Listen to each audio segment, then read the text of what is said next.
If you told someone you expected a tiny company, virtually no assets and income, to go from being worth pennies a share to rallying above $200 a share, you'd be surprised. But the reason is marijuana. Joining me is Chuck Jaffe from Boston. What is the story from your column today about this Medtronic, which went from nothing, that shot out of a cannon, all because it has a business to do with marijuana? What's the story?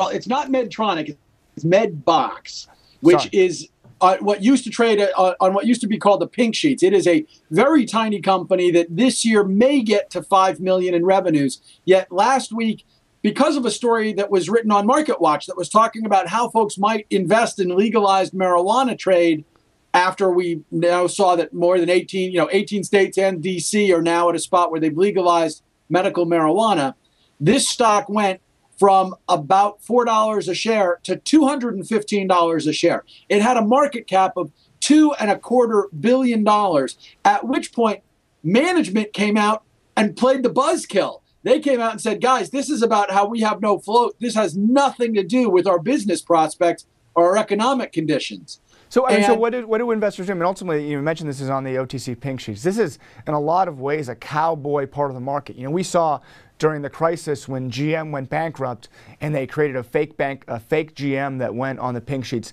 That shot up 3 or 4 times with cash for clunkers, even though that was a bankrupt company that was going to be the bad assets. I mean, when things like this happen in the pink sheet market, should regulators be worried? Is it just a matter of doing business? I mean, you see things like this from time in this market, and it's a bit concerning to some extent.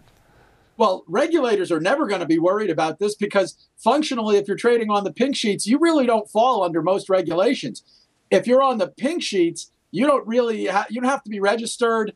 If you look at Medbox's financial statements, they basically say, you know, we're not following generally accepted accounting principles here. If we did, you might feel differently.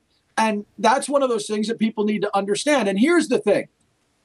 They saw a story on MarketWatch. That is what prompted them. And of course, at least MarketWatch, we like to believe, and I believe, is a reputable news source. But the fact is, you've got 15 things in your spam email filter that are about penny stocks and things like that being hit up. And the problem is that those things are being pumped. And it's the same basic story. It's always, here's a little tiny stock. It could be the next fill in the blank, Exxon, you know, Budweiser, whatever it might be, that's going to be some giant. Medbox hitting it and having this point, it's going to be the story that's then used like, oh, this could be the next Medbox. That could be the next Medbox.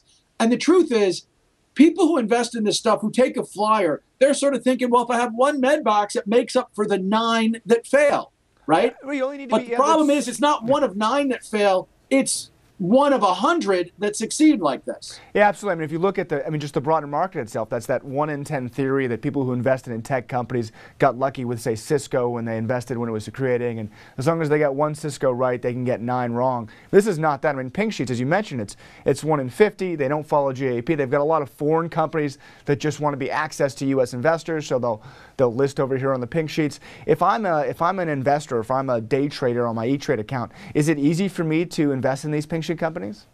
Well, it's easy to invest, but it's part of the problem. One of the things that happened with Medbox is it has such a small float that once there's demand, you don't have bid and ask spreads that you can see.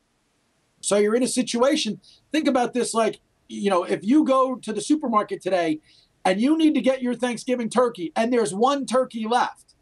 If the supermarket suddenly want to say, well, this one, you know, it's not $30 anymore, it's $50. No, it's $70. You could wind up seeing the price go astronomical. And that's what happened with Medbox. $4 to $215 a share. By the way, it's already back at $50 a share. And guess where it's going? It's going back to $4 a share. The question is it going back to its 52-week low? Because the 52-week low on this stock, 3 cents. So very well it could be. You could have bought it thinking, hey, it's $2 a share, and I love the business prospects and whatever, and you might be right. But what happens all too often with pink sheet stocks, they have a curve that goes up, and then when they run out of momentum, they don't go back to where they were. They go straight into the ground. So at worst case at 3 cents, I'm just saying if it goes straight in the down, we're looking at a penny or less. Terrific. Well, thank you so much for joining us, Chuck, and giving us the lay of the land when it comes to Medbox and penny stocks and the risks that you might be running.